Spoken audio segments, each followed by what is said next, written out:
नमस्कार साथियों। राजस्थान जीके के महत्वपूर्ण प्रश्नों को लेकर के आया हूं, जिसमें आपका राजस्थान का भूगोल अर्थव्यवस्था कंप्लीट होने वाली है, जिसके अंतर्गत हम बात करेंगे 2100 महत्वपूर्ण प्रश्नों के बारे में। उसी के बाद हम जो नेक्स्ट टॉपिक रहेगा, जिसका नाम है राजस्थान का इतिहास, इसके अंदर हम लगभग 800-900 प्रश्नों के बारे में बात करेंगे। राजस्थान की कला संस्कृति 1200-1300 प्रश्न के बारे में बात करेंगे। राजनीतिक व्यवस्था और प्रशासनिक व्यवस्था के अंतर्गत भी हम बात करने वाले हैं। ठीक है, तो कुल मिलाकर के राजस्थान जीके आपका इस तरीके से कंप्लीट होने वाला है कि पूरा का पूरा, ठीक है, जिसमें हम बात करेंगे ऐसे प्रश्नों के बारे में। ठीक है, किसी ने नहीं देखा हो तो देख लीजिएगा।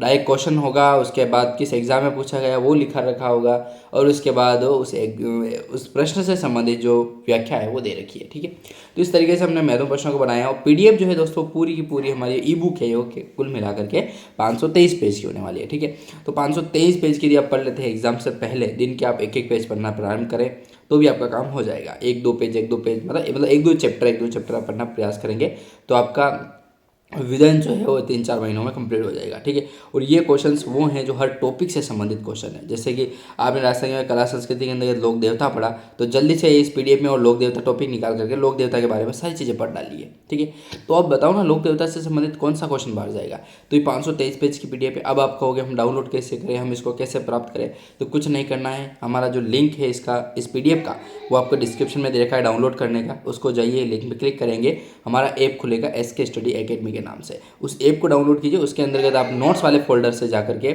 इस पूरी पीडीएफ को आप डाउनलोड कर सकते हैं। ठीक है, हाँ चलिए, तो क्वेश्चन की ओर बढ़ते हैं आगे की ओर और जानने का प्रयास करते हैं किस प्रकार के प्रश्न जो है वो एग्जाम में आपसे पूछे जाते हैं। 36 महत्वपूर्ण प्रश्नों के बारे में हमने बात की थी इससे पहले वाले वीडियो में। चलिए आगे के क्वेश्चन जानते हैं इस वाले वीडियो से। ठीक है, चलिए 37वां प्रश्न आता है जो काफ़ी महत्वपूर्ण और सहायक भी है आपका सभी एग्जाम्स के लिए। ठीक है, तो चलिए 37वां प्रश्न जानते हैं। एक बार 36वां प्रश्न आप देख लीजिए, जो आपको मैंने पिछली बार बताया था। राज्य का पुरातन, ये नहीं 35वां देख लीजिए। 35वां काफ़ी महत्वपूर्ण प्रश्न था, जैसा कि मैंने आपको बताया था। एक बार और आपके नज़र में ला लेते हैं ताकि आपको अच्छा तरीके से याद रहेगा। ठीक है ना, चलिए। एक सेकंड, डिस्टर्बेंस बहुत होता है दोस्तों, यार क्या करें, यहाँ पर मैनेज करना पड़ रहा है। थोड़ा स्टूडियो का सेटअप पूरा हो जाए एक बार, उसके बाद आपको ये समस्याएं देखने को नहीं मिलेगी। तो 35वां प्रश्न जो है दोस्तों वो कह रहा है कि निम्न को सुमेलित कीजिए एवं नीचे दिए गए कूटों की सहायता से सही उत्तर का चयन कीजिए। पहली सूची और दूसरी सूची। ठीक है, तो अब जानने का प्रयास करते हैं चिंकारा किससे संबंधित है। तो याद रखिएगा, चिंकारा का संबंध जो है राज्य पशु से होने वाला है। गोडावन राज्य पक्षी है। खेजड़ी जैसे जांटी या फिर शमी कहा जाता है। ठीक है, याद रखिएगा, जांटी या फिर शमी के नाम से भी जाना जाता है। शमी, ठीक है, ये ऊपर बिंदी नहीं है, शमी। ठीक है, और मोर को जो है वो राष्ट्रीय पक्षी का दर्जा दिया गया है। ठीक है, अब बात करते हैं गोडावन को कब दर्जा दिया गया था, तो उसके बारे में बात करें। ए ऑप्शन इसका राइट आंसर हुआ था, जैसा कि। ठीक है, चलिए थोड़ी व्याख्या के बारे में, इसकी व्याख्या थोड़ा मैं आपको बता देता हूँ क्योंकि थोड़ी इंपॉर्टेंट है, इसलिए देखना पड़ेगा। ठीक है, ये तो मैंने आपको बता दिया, सब सुमेलित है। फिर बात करते हैं कि गोडावन पक्षी को जो है वो ग्रेट इंडियन बस्टर्ड भी कहा जाता है। ग्रेट इंडियन बस्टर्ड कहा जाता है। उसको जो है वो 1981 में 1981 के अंतर्गत जो है वो राज्य पक्षी का दर्जा दिया गया था। ठीक है, राज्य पक्षी का दर्जा 1981 में दिया गया था। किसको दिया गया था? गोडावन पक्षी को दिया गया था।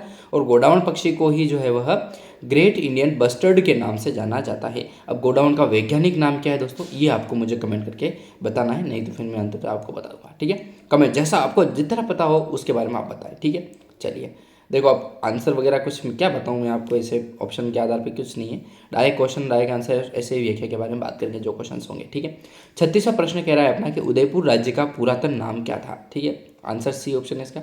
उदयपुर राज्य का पुरातन नाम जो है दोस्तों वो शिवी नाम मिलता है अपने को। क्या नाम मिलता है? शिवी नाम मिलता है। ठीक है, इनके बारे में बात करें, लेकिन कंफ्यूज नहीं होना है आपको। ठीक है, पुरातन नाम किसका? उदयपुर का नाम मिलता है। क्या मिलता है? तो शिवी। कनिष्ठ अनुदेशक भर्ती परीक्षा 2018 के अंदर जो एग्जाम है वह हुआ था कनिष्ठ अनुदेशक भर्ती परीक्षा का। ठीक है, जो 2018 में होता है।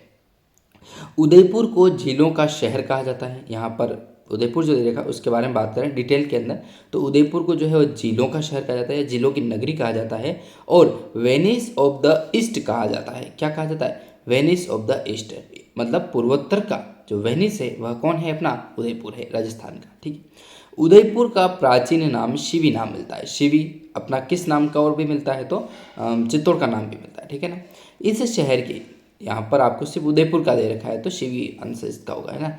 इस शहर की स्थापना 1553 ईस्वी में महाराजा उदय सिंह द्वितीय के द्वारा जो है वो की गई थी, जिसे मेवाड़ राज्य की राजधानी घोषित किया गया था। देखो इस मतलब व्याख्या के अंदर आपको कितनी डिटेलिंग प्राप्त हुई इस क्वेश्चन से संबंधित, ठीक है। ऐसे ही आपको प्राप्त होगी और ऐसे ही आप क्वेश्चन को जो है वो सोल्व कर पाएंगे, ठीक है। तो उदयपुर को जो है वो झीलों का शहर कहा जाता है, वेनिस ऑफ द ईस्ट कहा जाता है, जिसका प्राचीन नाम शिवी नाम मिलता है। स्थापना के बारे में बात करें तो 1553 ईस्वी के अंतर्गत महाराजा उदय सिंह द्वितीय के द्वारा इसकी स्थापना होती है और जैसे मेवाड़ की राजधानी जो है वो घोषित किया जाता है, ठीक है। क्लियर, यहाँ तक क्यों आपको क्लियर हो चुका होगा, ठीक है। चलिए 37वां देख लेते हैं ये क्या कह रहा है, तो जल्दी से देखिए। निम्नलिखित में से कौन सा युग्म जो है वो सुमेलित है दोस्तों। क्षेत्र दे रखा है आपको और इस तरह एक तरफ आपको जिला दे रखा है। चलिए जानने का प्रयास करते हैं। ABCD दे रखे हैं आपको, इनसे मिलान करना है, ठीक है। चलिए वागड़ कहा जाता है डूंगरपुर बांसवाड़ा को। एक दो क्वेश्चन मिलाओगे आपको आंसर मिल जाएगा। वागड़ कहा जाता है डूंगरपुर बांसवाड़ा को। गिरवा जो है दोस्तों वो आपका सिकरवाड़ा क्षेत्र हो गया। भाकर बागेर बागेर, ठीक है। अब इससे अपन कैसे पता लगा सकते हैं, बी ऑप्शन डूंगरपुर, इसका कैसे होगा देखिए। हाँ, कनिष्ठ वैज्ञानिक सहायक भर्ती परीक्षा 2019 में। देखो ऐसे क्वेश्चन जब आता है ना, एक ट्रिक बताता हूँ, कुछ नहीं करना, एक क्वेश्चन तो आपको याद रखना ही पड़ेगा। एक क्वेश्चन याद रखोगे आपका आंसर जो है वो राइट हो ही जाएगा, ठीक है। अब इसमें जैसे बात करें, बागेर कभी सुना नहीं है, क्या चीज़ है, भाकर नहीं सुना है अपने, गिरवा नहीं सुना, सब सुन रखे हैं, सब पढ़ रखा है, पढ़ा होगा तो सुना होगा। लेकिन आपने यदि नहीं पढ़ा है तो आपको जैसे पता होगा कि वागड़ के बारे में, वागड़ कहा जाता है डूंगरपुर और बांसवाड़ा को कहा जाता है, ठीक है। वागड़ क्षेत्र, ठीक है, डूंगरपुर बांसवाड़ा को। तो इसके अंदर का जो डूंगरपुर बांसवाड़ा जो क्षेत्र है उसको वागड़ कहा जाता है। तो बी ऑप्शन का चौथा जो है, बी का कौन सा राइट होगा, चौथा, ठीक है।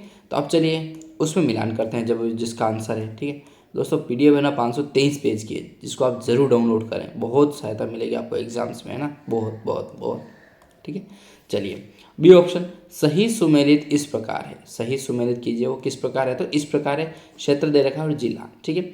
बागेर कहा जाता है झुंझुनू को, जैसा कि बताया था मैंने आपको। वागड़ कहा जाता है डूंगरपुर बांसवाड़ा को, ठीक है। डूंगरपुर यहाँ ऑप्शन में नहीं है लेकिन मैं लिख देता हूँ।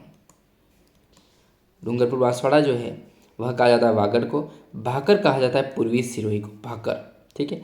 गिरवा कहा जाता है उदयपुर को, जैसा कि वहाँ पर ऑप्शन में नहीं था, ठीक है। सही सुमेलित इस प्रकार है। बागेर झुंझुनू हो जाएगा, वागड़ हो जाएगा बांसवाड़ा, डूंगरपुर बांसवाड़ा, भाकर हो जाएगा पूर्वी सिरोही और गिरवा हो जाएगा उदयपुर। अब ये क्वेश्चन थोड़ा कुछ समझ में नहीं आया मेरे। वागड़ कहा जाता है डूंगरपुर बांसवाड़ा को और यहाँ पर इसने सिर्फ डूंगरपुर दिया और बांसवाड़ा इधर दे दिया, वागड़ डूंगरपुर और बांसवाड़ा को। तो वागड़ जो सर्वाधिक क्षेत्रफल रखता है वो रखता है बांसवाड़ा में और उसके बाद रखता है डूंगरपुर। अच्छा, इस क्वेश्चन को मतलब कितना घुमाया यार इसने। कौन सा एग्जाम है, कनिष्ठ वैज्ञानिक सहायक भर्ती 2000 परीक्षा 2019 में पूछा गया। भाई साहब क्वेश्चन बहुत लेवल का लगाया इन्होंने, ठीक है। ये पूरा समझाने में मेरे को आधा घंटा लग जाएगा किस तरीके से इसका आंसर होगा, ठीक है ना। कोई बात नहीं, छोड़ो अगला क्वेश्चन देख लेते हैं, ठीक है। कभी नेक्स्ट बार हम डिस्कस करेंगे। 38वां प्रश्न कह रहा है अपना कि राजस्थान का क्षेत्रफल जो है वह भारत के कुल क्षेत्रफल का कितना प्रतिशत है। मतलब का भारत है, ये भारत, ठीक है, इस तरीके से बनाओ, ठीक है।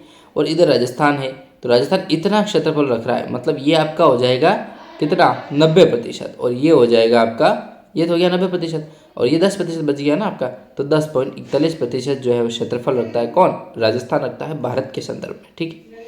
JN जो मेसिगन क्या कहते हैं यार इसको, डिग्री होती है ना यार वो मैकेनिकल वाली, हाँ डिग्री, JN की, ठीक है, उसमें पूछा गया था 2016 का एग्जाम में।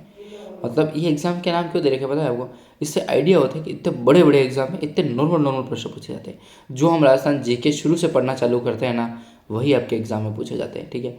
10.41 यार किसको नहीं पता होगा, सबको पता रहता है, ठीक है। तो ऐसे पूछे जाते हैं प्रश्न ताकि लड़कों का क्या है, मनोबल नहीं टूटे। देखो 3 लेवल के प्रश्न जो है आपसे पूछे जाते हैं। एक सबसे होता है लोअर, जो बिल्कुल सबको लगभग आ जाता है, राजधानियाँ पूछी जाती है कभी क्या, जैसे ये क्वेश्चन पूछा गया। फिर होते हैं मध्यम वर्ग के, जो नॉर्मल आपके अच्छे खासे परसेंटेज ला लेते हैं एग्जाम में, और एक होते हैं जो बहुत हाई लेवल के होते हैं, जो आपको मेरिट निर्धारित करते हैं, ठीक है। और एक लेवल के और होते हैं जो किसी को भी नहीं आते हैं, ठीक है। 3-4 क्वेश्चन ऐसे होते हैं ताकि वो बोर्ड की जो मर्यादा है वो बनी रहे, ऐसे क्वेश्चन देने का उद्देश्य यही होता है, ठीक है। चलिए राजस्थान राज्य का क्षेत्रफल 1 लाख, अच्छा वर्ग मील में दे रखा है इसने, हाँ 1,32,140 वर्ग मील। देखो किलोमीटर और वर्ग मील दोनों में बहुत अंतर होता है दोस्तों, ठीक है। किलोमीटर और वर्ग मील में बहुत अंतर है। अपन ने सिर्फ याद कर रखा है 3,42,239 वर्ग किलोमीटर, 3,42,239 वर्ग किलोमीटर, ये आपके ऑप्शन में आए ही नहीं। और दे राजस्थान का क्षेत्रफल बताओ कितना है, और ऑप्शन में ये दे रखा हो 1,32,140 वर्ग मील। अब आपको समझ में भी नहीं आएगा ये क्या मामला है। कुछ नहीं दोस्तों, ये वर्ग मील दे रखा है और ये वर्ग किलोमीटर दे रखा है, ठीक है। जबकि है सही है, सब सही है, ये वर्ग मील में ये सही है, वर्ग मील में ये सही है, और किलोमीटर के अंदर देखें तो वर्ग किलोमीटर के अंदर ये सही है, ठीक है। क्षेत्रफल दोनों ही याद रखने हैं। तो 1,32,140 वर्ग मील, 3,92,239 वर्ग किलोमीटर, ठीक है। भारत के कुल क्षेत्रफल का 10.41% है। उल्लेखनीय है कि इस क्षेत्रफल की दृष्टि से राजस्थान भारत का सबसे बड़ा राज्य है, ठीक है। जैसे कि आपको पता पड़ रहा है यार, 10.41% रखता है और सर्वाधिक है, तो फर्स्ट ही होगा ना, सबसे बड़ा राज्य ही होगा, ठीक है। जब पहला मध्य प्रदेश था, उस सुनील टप्पा जो क्षेत्र था वो उसके अंदर आता था, उसको हटा दिया, तो उसके बाद अपना जो राजस्थान में मिला दिया था, वो राजस्थान फिर उसके बाद बड़ा हो गया, ठीक है। 39वां प्रश्न कह रहा है कि राजस्थान राज्य की अंतर्राष्ट्रीय सीमा की लंबाई कितनी है। राजस्थान राज्य की जो अंतर्राष्ट्रीय सीमा है उसकी लंबाई कितनी है, तो ए ऑप्शन कह रहा है आपका 1070 किलोमीटर, बी ऑप्शन कह रहा है 4850 किलोमीटर, सी ऑप्शन कह रहा है 1869 किलोमीटर, हाँ, और उसके बाद कह रहा है 5920 किलोमीटर। अब ये क्या कह रहा है, राजस्थान राज्य की अंतर्राष्ट्रीय सीमा, मतलब कि आपके भारत और पाकिस्तान के साथ जो सीमा लगती है उसके बारे में पूछा जा रहा है। तो 1070 किलोमीटर जो है ये ऑप्शन राइट आंसर होने वाला है, ठीक है, 1070। और यदि बात करें अंतर्राज्यीय सीमा के बारे में 5920 किलोमीटर हो जाएगी, ठीक है। अंतर्राज्यीय सीमा 5,900 तो टोटल होगी ना यार, हाँ टोटल है 5,920 किलोमीटर, ठीक है, ये दे रखा है। राजस्थान की कुल स्थलीय सीमा जो है वो 5,920 किलोमीटर है, जबकि इनमें से 1,070 किलोमीटर जो लंबाई है वो अंतर्राष्ट्रीय सीमा की लंबाई है जो पाकिस्तान के साथ लगती है। अंतर्राष्ट्रीय सीमा को रेड क्लिफ रेखा के नाम से जाना जाता है क्योंकि इसका जो विभाजन है वो किया गया था सर सिरिल रेडक्लिफ के द्वारा, सर सिरिल रेडक्लिफ के द्वारा किया गया, इसीलिए उसको रेड क्लिफ रेखा कहते हैं, ठीक है। चलिए अगला प्रश्न क्या कह रहा है, 40 नंबर का प्रश्न है कि क्षारबाग स्थित है। दोस्तों क्षारबाग जो स्थान है वह किस जिले में स्थित है, तो इसका राइट आंसर जो है वो बूंदी है, ठीक है। जोधपुर बीकानेर अजमेर नहीं है, बूंदी इसका राइट आंसर है। क्षारबाग स्थित है दोस्तों अपने बूंदी में, ठीक है, ये ऑप्शन राइट आंसर। क्षारबाग राजस्थान के बूंदी जिले में स्थित है। यह बूंदी के शाही परिवार का स्मारक भी माना जाता है, ठीक है। मतलब मेन क्या है, ये स्मारक है किसका, बूंदी शहर के जो शाही परिवार है, जो राजा महाराजाए थे, उनके जो है वो है शाही स्मारक है क्षारबाग राजस्थान का बूंदी जिले में, ठीक है। क्षत्र विलास गार्डन के पास शिकार बुर्जे जेत सागर रोड पर स्थित है। बुर्ज है ना, बुर्जे नहीं, सॉरी, बुर्ज, ठीक है। शिकार बुर्ज जो जैत सागर रोड है उसके पास में ही छत्र विलास गार्डन के पास में ही जो है वो क्षारबाग स्थित है दोस्तों, ठीक है। या कभी जाना हो तो याद रखना कि हाँ आप सर ने क्वेश्चन पढ़ाया था, वहाँ सबने इसको याद किया, ठीक है। ये 41वां क्वेश्चन अगले वीडियो में देखेंगे। धन्यवाद।